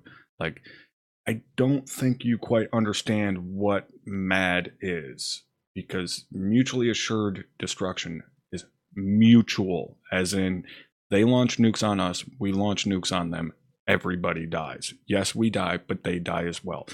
It's a gigantic stalemate. That's why nukes are no longer used, because everybody fucking has them, and everybody knows if they launch one, everybody launches, and then it's game over, man. I'll be right back, Wargames. I got to step away from my computer. Absolutely. And actually, that kind of gives us a quick minute here to throw over to the Tin Man. What are we looking at in terms of fucking deals around right now? Because we just had Black Friday, we had Cyber Monday, we had the fucking Steam Autumn sale that just finished up. It seems like all the sales should be done and over with, but you said you still got some shit that's on sale right now? There is still some stuff on sale, some lingering things. If you're a fan of Humble Bundle and you enjoy which you should board be, games, because I'm a partner. Link down below. So am I. As is Tin Man. Link down below. So there are Humble Bundle right now for the board games bundle by Asmodee Digital. This is going to be supporting Charity Water, This is charity that if you Oh, is that coming to me? donate, coming to who? Flint. Oh. I just assumed. You'd think, at least that's what it shows up for me. It looks like you may be able to work, select a different charity under the database, but it looks like Charity Water is the one that you were supposedly starting with. But there are 20, it looks like about 12, 13, 15 games that you can pick up for about $8. So Including, is there anything in there that kind of piques your interest? there's a game called Herald, a Game of Influence, that kind of piques my D&D interest a little bit. And another one looks like, if you guys are into D&D, there is a Pathfinder Adventures bit in here as well. Let's see what else I can pop up here as far as sales go. No, I actually am interested. Did you pick up anything over the autumn sale for Steam? Did I pick up anything? No, I really didn't. Actually, I hid my wallet from myself on this one because with Christmas coming up, I just wanted to make sure that I had everybody taken care of, and I'm sure with the winter sale, I'll be all over it. Yeah, that's kind of the downside, if you will, of me kind of doing the Christmas giveaway. Is obviously I wanted to get the fucking capture card and all of that shit for the PS4, and then of course all the sales and Cyber Monday and Black Friday and all that shit. And I'm just like, motherfucker, I've got money sitting in the bank and I can't touch it, son of a bitch. It's true. I did find a couple other ones. Steam still has a couple of gems hitting around. If you guys are into Worms, any of the Worms fighting games, so good. Turn-based, that shit is on sale right now for $10. That's the kind of game 66% off. That's the kind of game to ruin friendships with, right there. It's true. Worms WMD is on sale for $10.19. The entire Worms collection is on sale for $41. Oh wow! So if you say the entire Worms collection, that's a lot of fucking games. The entire Worms collection is on sale for $41. Original price $216. Yeah, because they've been making fucking Worms games since the 90s. Oh yeah. Wow, that's actually pretty cool. So just so I understand, are we on to the games on sale? Yeah, we were just briefly going over. Humble Bundle has their board game deals going on right now. How many people still play board games? I think it's becoming more popularized. Like groups of friends do board game nights and stuff. Like I know Drum does one like once a week. It's still out there. I know my brother and his whole fucking clan over there do a board game night once a week. So I guess it's still fairly popular, right? To inject a little bit here, we used to have something called Uncle's Games at the mall. And Uncle's Games was like, you walked in there, you better be like Randy Pitchford, I can't keep track of my money, because board games are fucking expensive. Oh, hell yeah. Nowadays, they're pretty bad. They're bad. But my recommendation for anybody who wants to play board games, Brewer, if you ever want to play a board game, especially I know you'd be up for Risk, Access and Allies, some shit like that, get Tabletop Simulator on Steam. That fucking game has just about any board game you can imagine. Somebody has recreated it accurately in the Tabletop Simulator. I will always recommend Tabletop because it won me a pizza. So I'm always all for that fucking game. Anything that feeds you is worth supporting. Exactly. Absolutely. Do you have? I've got a couple to add on. So I got like two more. Let me. Right now, if you're a fan of the Elder Scrolls Online, you can get that for $10 right now. Oh wow! On Steam. The core game or all of it? Somerset. I believe it's the core game. Okay. So that's $10 right now, and the last one that I have that was kind of intriguing to me, but I personally haven't played it, was BattleTech, and BattleTech is on sale right now for $28. That's the mech one that's kind of like XCOM, right? It's all turn-based and shit. Yeah. Yes. I know Yep. Drum was playing it. Can't remember if I talked to him about it afterwards and got his thoughts on it or not. I know he played it a little bit. I'm generally not really into the turn-based stuff all that much. I really love Divinity because you can play it with friends. If it wasn't multiplayer, I probably wouldn't dig it as much, but I absolutely fucking love Divinity Original Sin 2. One of the best fucking games I've ever played. One of the most brilliantly written games, too. Oh yeah, and I still need to go through and play through it again because the whole final act of the game is completely different now. It's completely rewritten. So I actually need to go through and play it again. So what do you got, Shank? So the first one is one that it didn't really do very well in the reviews, but when I've got some extra cabbage kicking around, I'm gonna pick it up because I own the first two. It came out, I believe, yesterday. It's called Darksiders 3. Nice. Oh yeah, I watched Cole play a little bit of it.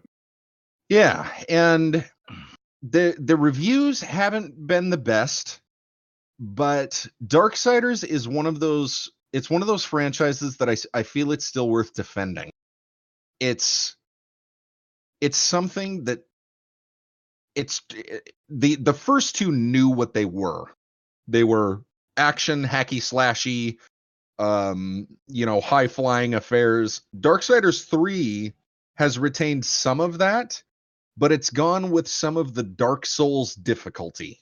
Mm-hmm. Like, you can pull off some badass combos when you're fighting regular mobs in most cases, but the bosses are kind of investments of time and patience.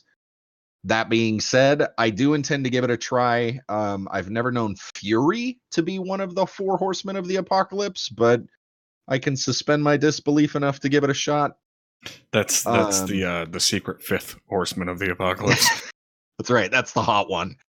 Speaking of horses of the apocalypse, not to interrupt you too much here, that's but fine. Real quick, for those of you guys that don't know at this point about the photograph or the painting that I had commissioned, I had a Johnny Cash portrait commissioned by Valtressa, which is actually Shogo XS, what you guys know as Locke. That is his girlfriend. She's an artist, a fucking very talented artist.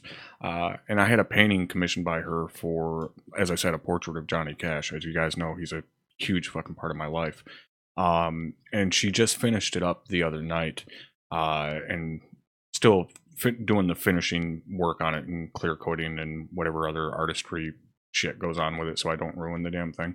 But if you guys want to see that being worked on, if you go into the stream announcements channel on my Discord, you can check her stream and actually watch her paint this portrait of Johnny Cash for me. And it is absolutely fucking awesome. Like, I could not have asked for more.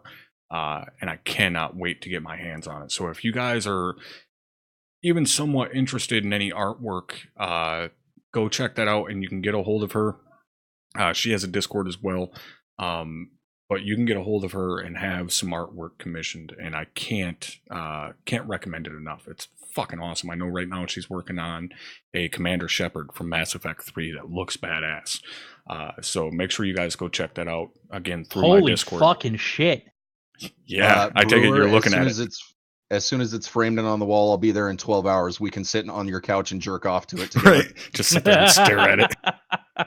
Fucking hell. Get me. Damn. Yeah, it's pretty fucking fresh, man. That's amazing. That's really nice. So moving on to my next title. I'm gonna let you finish. I'm gonna let you finish, homie. Cliff Empire. Now, I don't know how many of you are into games like Cities, SimCity, stuff like that. Cliff Empire takes the grand scale city building idea and kind of turns it on its head. Very simple premise. The world ended.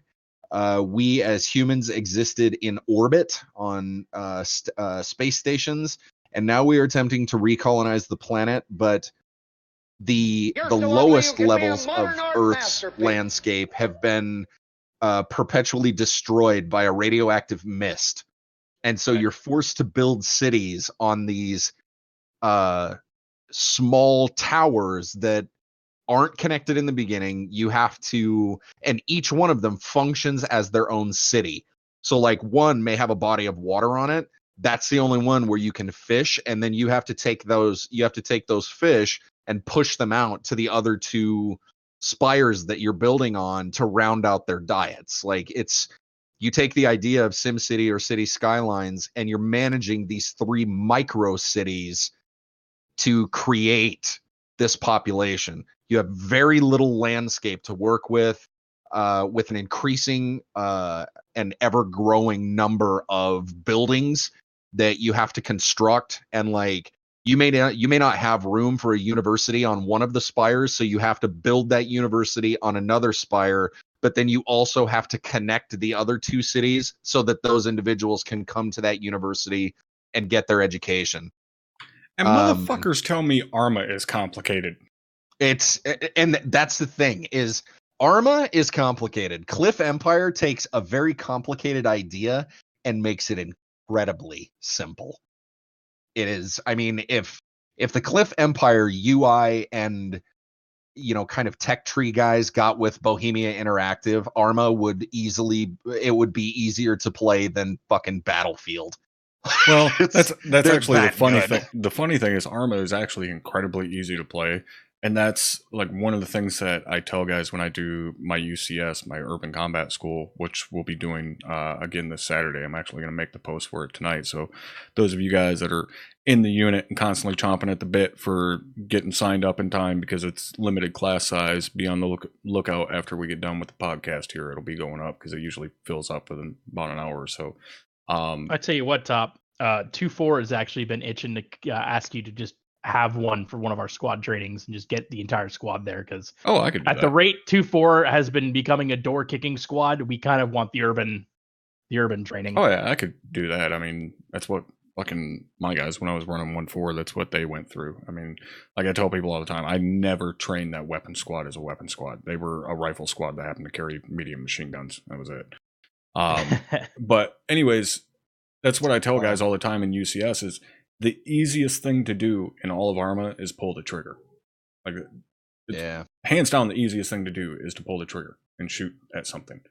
The difficult thing is knowing how to get into a position to pull the trigger safely. That's what's hard.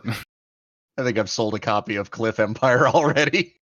Oh yeah, Hardman's fucked. I fucking love Hardman. It's already gone. And Bad Wolf, thank you a ton, brother, for that 10 spot. He said, blood for the giveaway gods. Thank you. Yes. And real quickly, actually, on the topic of ArmA, a lot of you guys have been very interested in the mod that you have seen me testing with the TFAR animations. Basically, when I talk on the radio, you can see my hand reach up to my chest, basically where the radio is. No fucking shit. It is not approved. It's not getting approved, at least anytime very soon. Reason being, there is currently a bug with the mod where if you are reloading and you talk on your radio in the middle of the reload, it makes your magazine disappear, which can be somewhat detrimental. So it's a problem. Yeah, Hardman looked into it, can't quite get it working right. The mod developer, I guess, has fixed it and is going to be putting it on the workshop soon, quote unquote. So we'll see, but no, it is not getting approved right now. I wish it was, because it is badass, but it's not happening. Brewer, so, if you continue, if Hardman continues to have trouble with it, give me a heads up. I'll see if I can sick Coker on it too, because Coker's done a shit ton of fix work on mods before. So maybe we can collaborate and get it working if that's something you want to implement for your guys. Oh, there we go. Hardman said in chat he's going to be messaging him on Discord later tomorrow with the update. So there we go. I guess we'll see if it's fixed. I'll be doing another round of testing for it to make sure it is fixed. But yeah, I don't know if you've seen it at all, Shank, of any of the streams I've done over the last couple of weeks, or week actually. But basically all it is anytime I talk on the radio, it reaches my left hand up to my radio on my vest. And there's a couple of different animations that you can use. There's one for it being, having the little handset mic over on your opposite shoulder, or using, like, putting your hand up to your earpiece. The earpiece one is kind of stupid because the animation is just static. So if you turn your head to your left, it looks like you're fucking deep throating your fingers. So I don't use that one. I just use the one where it goes up to my plate carrier. It looks very cool, very fucking immersive. I love the fact that if I talk on the radio, it pulls me out of my sights. Any of you guys that have ever used a radio like that? Yes, technically you could, having a headset like we often wear, you could talk on the radio while still aiming down your sights, but it's going to be pretty goddamn difficult. Especially if you're someone like me who has to shoot left-handed, even though in game, obviously I'm right-handed. So I actually like the fact that I can't talk on the radio and aim down my sights at the same time. I think that's cool. That's cool. Fucking brilliant. That's awesome. Because I mean, just for the flow of the mission and the gameplay, like imagine how much time is spent down sight and then talking, and split that apart. Mm-hmm. The game itself, I think, will be changed for a few other people. You have to I think think. It'll be awesome. Yeah, you have to think a lot more about, okay, can I talk on the radio right now? Which, anyway, I can somewhat competently multitask in CQC because I do have so much practice at it that I can talk on the radio and pie corners and engage and stuff like that all at the same time. But in reality, you're not doing that. There are times where I'd go completely silent in CQC in terms of radio. I'm talking directly, to whoever's around me, but I've got too much shit going on. I've got too many threat areas that I'm trying to cover, so on and so forth, engaging targets that I can't fucking talk to you on the radio at the same time. So I think that's pretty damn cool. Right. Hell yeah. And yes, for those of you that were listening, yes, I do shoot left-handed. I know it's fucking retarded. I'm right-handed, but I have to shoot left-handed because my eyes are fucked up. But it actually made things... you're left eye dominant, aren't you? Yeah. I actually have... My right eye is technically a lazy eye. It's not droopy or anything like that. It's just, I guess, what they told me, it's partially developed. I only have basically 20% vision out of my right eye. So my left eye has had to compensate my entire life. So wow. But the weird thing is I still shoot pistols right-handed because I can hold it out there far enough that I can line the blades up. But I have to shoot rifles left-handed, which made things kind of weird for me in Texas when we were doing our tactical training. And I'm shooting left-handed. But the thing that was good about it is when you think about most entry doors open from the left side in and to the right. Okay? Because of the fact if you have a pre-entry door, like a screen door, stuff like that, most people are right-handed, right? And this kind of goes into my framing experience too, but most people are right-handed. So generally your entry door, the knob is going to be on the left and it's going to open in and to the right because you're going to open the screen door with your left, open the entry door with your right hand, and open it outwards, away from you. So it's going to go in and to the right. Well, that made my job easier if I'm the number 2 guy, if I'm actually opening the entry door and not the pre-entry door, because I can take my non-trigger hand and open the door and still have my hand on the trigger at all times. Yep. Cool. Yeah. Little tidbit for you. Little shit like that is the kind of stuff you have to think about in like urban combat that generally you would never fucking think about. Yeah. One more title that I wanted to push. I actually sent the dev a tweet on this because this one hits close to home for me because I'm a fucking zoomie. There is a game that is in development right now by a man named, of all things, Hampus Bankler. That's the guy's name. That he's got to be a Bond villain. If not, he should be. He is Swedish. I just posted the link for his title in chat. It is called Sky Knights. And Hampus Bankler is an ex-military fighter jet mechanic and professional game developer. So in other words, he's quite literally living the dream. He is. Sky Knights is it's got kind of a MOBA feel. It's going to feel like Air Mech, maybe some elements of like League of Legends and things like that. But it is all about jet combat. I have only played what is ostensibly the Allied side. The F-14 Tomcat, the F-16 Fighting Falcon, or not the Tomcat, the F-15 Eagle, the F-16 Fighting Falcon, and the A-10 Warthog are the 3 aircraft that you can fly on the blue side. All of them have their own roles within the game. I prefer to play the A-10 because it is a bomber and a dirt pusher. So you're doing a lot of blowing up tanks, you're blowing up bases, that kind of thing. And then there are, on both sides, there are aircraft that are, there's a multi-role fighter, there's a bomber, and there's a fighter bomber on both sides right now, I think. As the game goes on, you can buy upgrades, you can increase your acceleration, your armor, all that kind of stuff. But the dogfighting feels really, really good. I mean, if I'm in an F-15 Eagle, not only can I engage at close range with guns, I can also hit with short range missiles, and I can engage from outside engagement distance with long range rockets. The F-16, I think, is the dogfighter. It's really designed for that in your face combat. A-10, again, you're blowing up tanks, you're bombing bases and doing stuff like that. The reason that I wanted to push this is I have so much fun with this game. It reminds me of games like Aero Fighters Assault and stuff that I used to play on like Nintendo 64. It is an early access title. It's only $10. But this guy, being ex-military fighter jet mechanic, regardless of where he served his time, and I wanted to throw out some love for him and try to get him a little extra support. So hopefully you guys will find some interest in that. If not, at least follow it and kind of see what it develops into.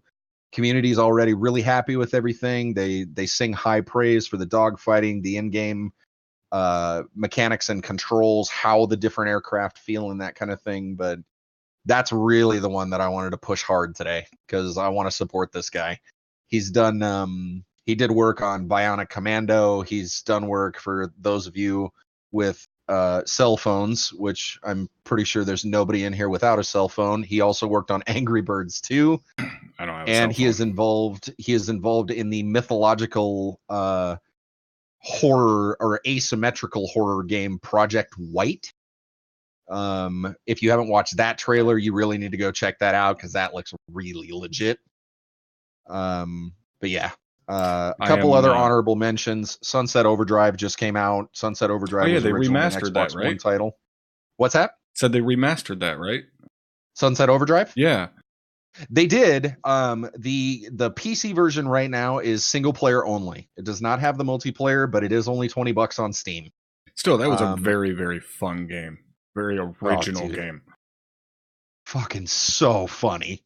Oh my god. I was actually, as you were talking about the kind of the dogfighting and stuff like that, I was thinking about you remember the old top-down shooters that they had all the time for like SNES and Sega and stuff like that. There's a couple of those like the gems. bullet hell shooters. Yeah, exactly. There's a couple of those gems on Steam, and I've went through and found a couple of them.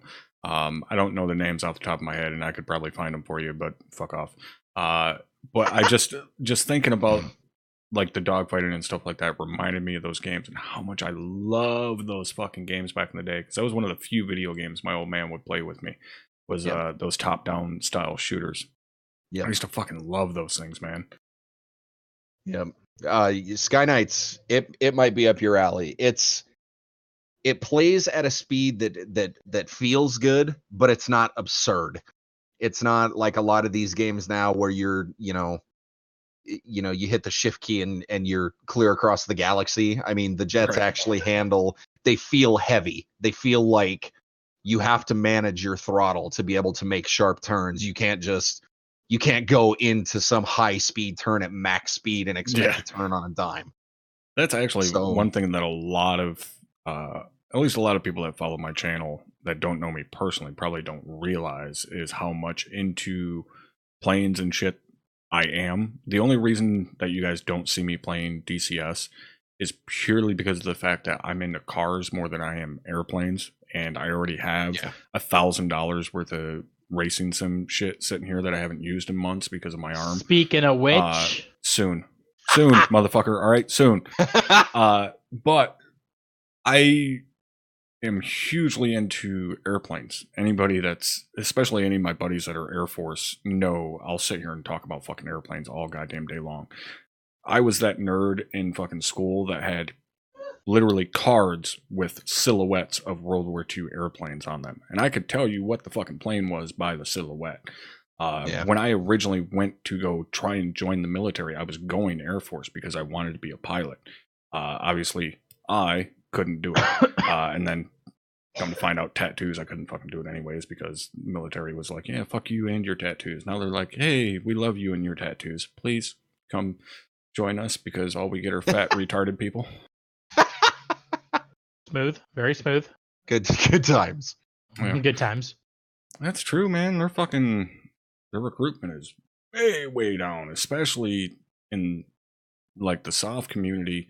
I think I mentioned this a while back, but you know, one of the guys that I still talk to, who was one of our instructors in Texas, he still has obviously a lot of friends in the soft community. He was a former team guy, and he was telling me, I emailed him probably 2 months ago or so. We, you know, touch base every now and then.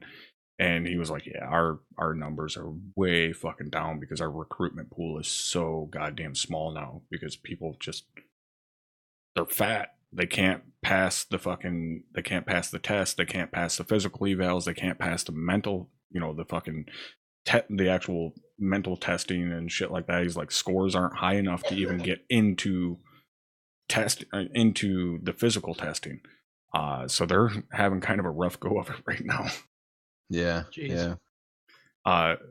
But then on the other hand, you have guys like Matt Best, who decides to strap a Vulcan cannon on top of a Prius, which have you guys seen that video? No. Oh dear God. It's I think somebody posted it in my Discord at some point. I can't remember for sure. I remember my dad had sent me a video that they did last year for Christmas of playing Christmas carols on steel plates with like ARs and shit. They're playing like Jingle Bells on plates. And this is Matt Best and Best 11X on YouTube. If you guys haven't seen them, fucking outstanding guys. I got the link here. I'll yeah, pull it. Outstanding. Their movie, Range 15, fucking awesome. But anyways, these guys took a Vulcan cannon, which is the 20 mil Gatling gun off of like an F-16, kind of like the one the Belgians just blew up. They took one of those and strapped it to a fucking Prius. Great video. Oh my God, this video is amazing. It is so fucking ridiculous. And it's like, yeah, this is what happens when you give veterans more money than what they know what to do with. They buy gigantic Gatling guns and strap them to fucking Beetles. Holy shit! Yeah, it's oh my God, those guys, the fucking black rifle or black coffee, whatever it's called. Black Rifle Coffee. Yeah, these motherfuckers are insane. And I just watched a video of if veterans were in horror movies. Oh yeah, I love that one. That one's one of my favorites. Oh my God. It's totally how it would go down. Oh my God. We joked when we were in Texas and we were talking about, because at the training facility they have there, I mean, there's fucking anything you could possibly imagine. They have fucking portable Gatling guns in their armory. I mean, it's fucking, it's one of the biggest security companies on the planet. So we had all kinds of fun shit in the armory that we could play with, and we would joke about zombie apocalypse and stuff like that, and you know, end of the world type scenarios and things. And we got on the topic of horror movies at one point in time, and again, I'm not going to mention his name, but the one instructor that I was just talking about, he was like, dude, guys like us like fucking pray for a horror movie scenario where there's some fucking dude in a mask trying to fucking break into our house or something. Like we sit up and wish for that kind of shit. Oh my God, that video, I'm still laughing, dude. Oh my God. Holy shit. That would, okay, legitimately, that would make me drive a Prius. Yeah, right. I had that shit. I'd drive that everywhere. There's actually a Prius out there. I forget the guys' names. They took a Hellcat engine from a Dodge Hellcat, the 770 horsepower Yeah. fucking Dodge engine, and put it in a Hellcat, and it's like a 9-second Prius, or put it in a Prius, and it's like a 9-second Prius. It's Jesus fucking outstanding. Christ. Oh my god. All right, so to kind of move on to the end here, if you will, there was other shit that I wanted to talk about, but I got to do supper and all that. To go on to the topic, or still on the topic, whatever, of ArmA. As I mentioned earlier, UCS is going to be this weekend. That's going to be Saturday at 1900 Eastern. That's 7 o'clock for you plebeians. If you don't know what UCS is, Urban Combat School is basically a class that I run for members of the 506th that departs some of the knowledge that I've been lucky enough to learn throughout lots and lots of training with far superior human beings than I will ever be, and basically takes guys through not how to breach and clear a building. Breaching and clearing a building is the easiest thing in an urban environment. It's a box. You walk in, guys hit their points, cover their, do their sweeps. That's the easy thing to do. The difficult thing to do is to get to that room. That's the most dangerous part, is actually getting to that door and then breaching the door. Well, not necessarily the most dangerous. Most dangerous is going through the front door, but getting to that door is one of the most difficult things you can do. So that's what I do in UCS, is I go through and teach these guys how to actually move through an urban environment, how to secure a compound, how to cover different threat areas, so on and so forth. How to utilize a medium machine gun in narrow streets. Yeah. So it's one of those where if you're playing ArmA, which most people that watch me, at least dabble around in ArmA, and you feel like you're kind of having a difficult time in an urban environment, and you want to kind of learn some little tips or tricks here and there, and how we kind of do things to, one, make it safer, and two, make it faster, because that's one thing that you'll notice about guys that have done it a lot. Like, you've been watching the video in the background of me and Drum basically working together the entire time, despite the fact that he shot me because he's a dick. You'll see how much quicker RMT for trigger discipline coming in. Exactly. But you'll see how much quicker we move compared to a lot of the guys around us. We're very, very quick. We get to the building, we get inside, clear it, and get the fuck out, and we're on to the next one. We move very quickly. Even when there's contact there, we push through it. So that's the kind of stuff that I like to teach guys, because that's generally where people are lacking, is just how to fucking move through the town. So again, that's going to be Saturday at 1900. I highly suggest you guys come along for it. I do stream it. And then I just take a class of 8 guys in there and show them fucking ropes, basically. So I know there's a couple of people around, obviously, that have taken the class. I believe Hardman was in one of the classes, and he seemed to enjoy it. So come by Saturday, 1900, check that shit out. Maybe I'll drop a fucking knowledge bomb or two on you, and we'll see how it goes. And then, obviously we got OSUT this weekend, as well as Task Force Alpha's operation on Sunday at 2000. What do you guys got going on the rest of the week? Are you guys doing any streaming, or fucking just hanging around jerking off? What do you guys got going on? What if I were to tell you that I'm going to be streaming and jerking off at the same time? I would be telling you I'm fucking there. Not who's on he kidding? He's fucking there. Not no, on I Twitch. mean, really. There's a price to enter. I mean, really, I'm there. I'm actually broadcasting from outside your house right now. I knew you were watching me, fucker. I see you sitting out there. Don't worry about that me, inconspicuous cable van. I knew there was something going on when I saw that Wi-Fi labeled FBI surveillance van.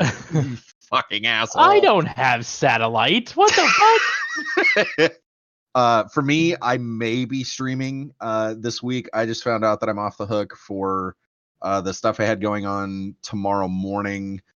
I do have to go out to the base Friday, but that's going to be fairly early. And then Saturday, depending on what the op is Saturday, or if there's an op, I will be streaming, but I'm not 100% sure. I can keep you posted on it, though. I'll let you know.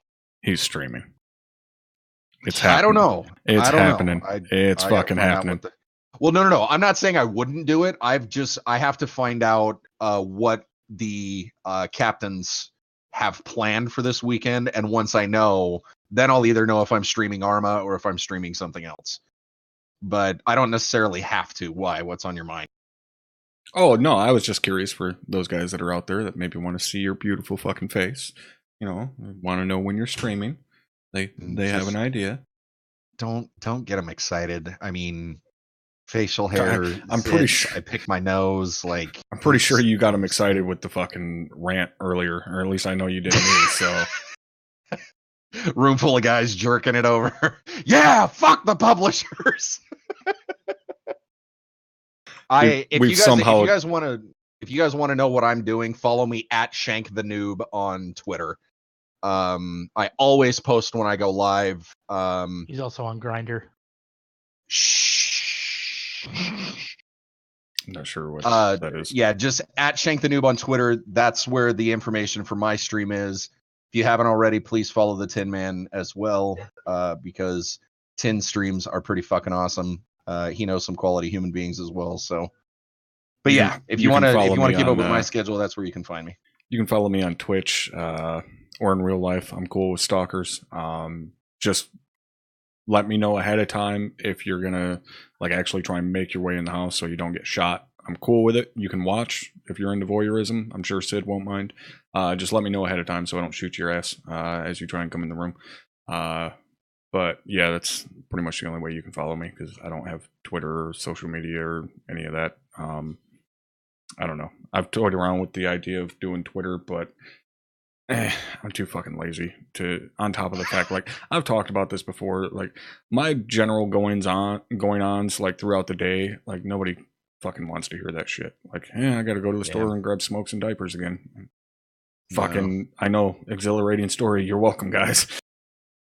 Yeah, I mean, for me, the only reason I use Twitter is because, and literally, like, if you go back and look at my Twitter feed, it's pretty much just posts about, hey, I'm going live, or hey, plugging in this, this new dev that's, super amazing, or shit like that. I'm not gonna fucking tell you about fapping in the bathroom. Well, that's kind of what I would prefer to know about. But that's why Brewer would tune into my Twitter. Yes. But that's I guess that's account. Pretty much what I use Discord for. I mean, Discord always announces when I go live, but even then I don't do it. A fucking bot automatically does it, and I bitch when it does it too slow. So right. Even then I'm fucking useless. But yeah, we are gonna wrap it up here. Thank you very much, gentlemen, for joining me tonight. Shank, thank you for rolling along with us again tonight. Thanks for having me, guys. Appreciate it. Hopefully next week we'll see if we can get Forensic Steel in here. I still gotta kind of square away a time and day with him. Don't be surprised if next week the podcast is at a different day or time, just in, because it's going to be based upon his availability. So we'll see, but I am working on getting him in here, as well as a handful of other guys from the ArmA community that you may or may not know. So I'm kind of working on that in the background, mostly just going, will you please come on my show and talk to me to make me more popular? It actually sounds more like, hey, you want to come do my podcast? Yeah. All right, cool. I've heard the first one. It kind of turns me on. Yeah. Well, you I'm a little more starstruck with. The other ones I don't give a shit. I'm like, yeah, you're like 15. I don't really give a shit what your fucking opinion is of anything because I have like zero fucking connection in terms of life experience with you. Like that's why I can't fucking like all the fucking super popular fucking YouTubers and streamers and shit like that. I'm like, dude, I guess I can understand why you're popular, but I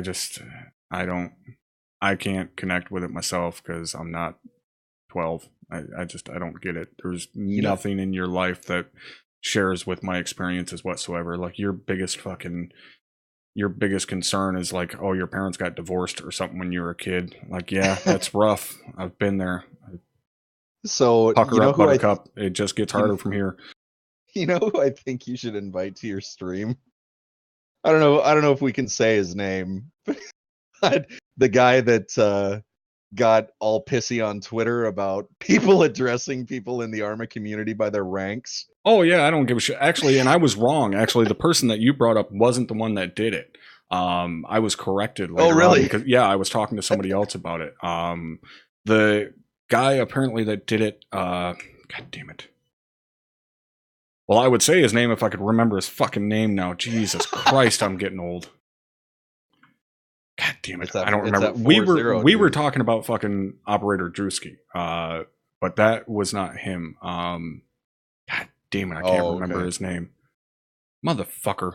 I can't remember his name, but anyways, fucking, yeah, a couple of guys ripped into him pretty good. Like, yeah, you can shut your mouth, cunt. And I actually had a guy the other day on my stream that was asking me, not about that specific situation, but about in terms of, you know, are you comfortable with that, and how does it not make you cringe and stuff like that? And I kind of, you know, laid it all out for him. I wasn't a dick about it or anything like that, because he did go about it a fairly respectful way. Like, he wasn't just talking shit, you know. Oh, okay. All right. He was actually very cool about it. So that's why I actually took the time to explain to him why I'm okay with it, why the vets that I know are okay with it, so on and so forth. But yeah, the other cunt is, I don't know, he's like a fucking 20-year-old fucking Canadian whose like worst life experiences, they ran out of fucking maple syrup one time at Tim Hortons, and you know, most exciting thing in his life was getting his high school diploma. Right. It's like, look, I tell you what, fucking cum dumpster, until you actually spend some fucking time in a situation with the type of fucking people that you're talking about, and, you know, sit there side by side with them in a fucking air raid shelter, smelling each other's fucking balls because nobody showered in the last fucking 18 hours, your opinion means exactly fuck all to me. Jack and shit, and Jack left town. Yeah, exactly. Oh, and very quick before we wrap it up, Mike with the 10 spot. Thank you, brother. Hopefully you're having a good night tonight. So any parting words of wisdom from you gentlemen before we let these beautiful bastards go for the night? Wisdom? Well, okay.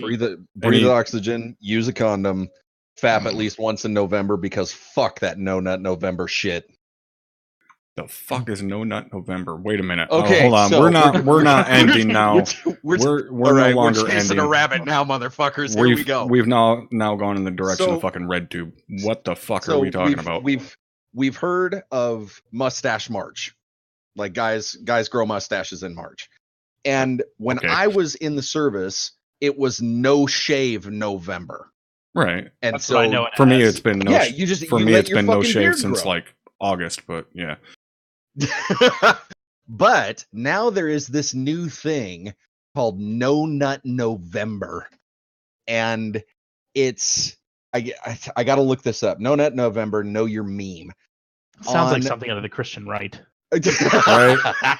So it says this was somebody on November 3rd, 2011, this user with a fucking retarded username submitted an entry for No Nut November, defining it as a challenge in which, quote, an individual must not masturbate for the month of November.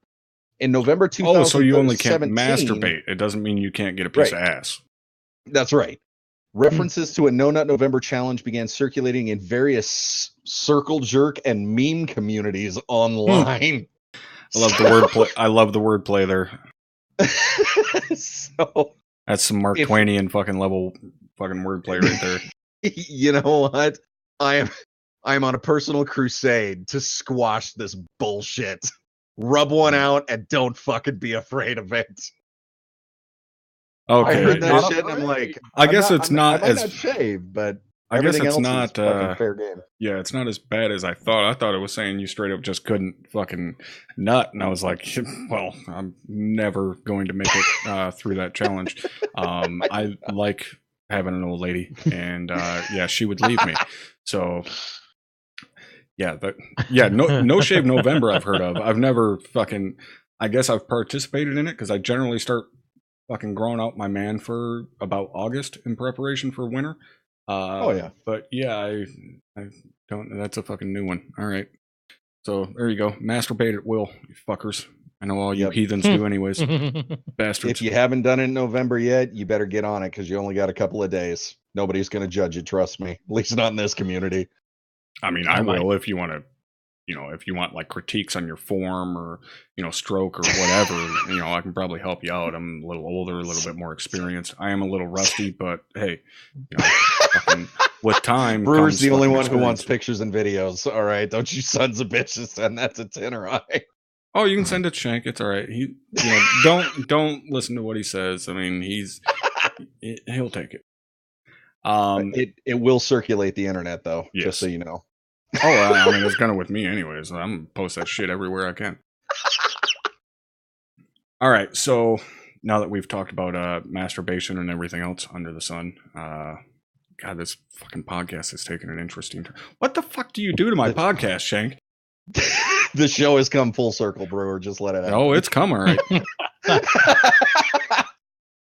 All right, that's it for us tonight. I got to go do supper and all that, do the family thing. So yeah, plenty of streams and stuff coming up this weekend. I don't actually know if I'll be able to make it to the squirrel mission tonight. I got, about 50 minutes. We'll see if I'm able to get supper done and all of that bullshit. Don't fucking hold your breath. As Shank says, breathe oxygen, use condoms so you don't end up with a massive fucking family like I do, which, by the way, okay, never mind. We're not ending yet because I have to talk about this. Let's hear it. Eventually we'll be done with this podcast. Okay, so obviously Thanksgiving this last week, right? Oh boy. Okay, so we did 2 Thanksgiving dinners. We did one on Wednesday night, and then we did one on Saturday. Now, we did 2 Thanksgiving dinners because, well, my family likes to fuck. So there's a lot of people. Excuse me. And yeah, I'm telling you, we joke that, like I was telling someone just the other day, I used to joke with Sid that, be careful, because if you don't want kids, like if I look at you wrong, I'll get you pregnant. We're just potent that way. The average number of kids for my siblings is 5. Yeah, 5. Jesus. That's all the digits on your hand. So anyways, we did Thanksgiving at my brother's. There was like 30 some fucking people there. And then we did the other Thanksgiving at one of my other brother's house. There was 47 people there. And one whole fucking family wasn't there. My brother and all of his, one of my brothers and all of his kids were not there. So there was like, I don't know, fucking, that'd be 7, 8 people that were not there. But there was 47 people there. It was all family, like legit blood fucking relatives related to me. We had 2 fucking hams, 3 turkeys, a thing of mashed potatoes that I'm pretty sure Shank could have swam in. We had fucking ham rolls, like just all kinds of shit. My dad made 16.5 pounds of stuffing. Damn. There was very little left over. Feed me, bitch. Jesus. Yeah. And people wonder why, like, when me and my brothers cook, why we cook for an army. Is it because we have our own army? We could probably run a small country with just my family. So yeah, and this is something that we'll get into a little bit more on a podcast that I have planned coming up as a request from a very, very nice viewer who sent me a letter. But without How getting did they into get your address? Well, a virtual letter, I guess I should say. But without going into too much history now, basically, as I said, I have a huge fucking family, and they all like to fuck a lot.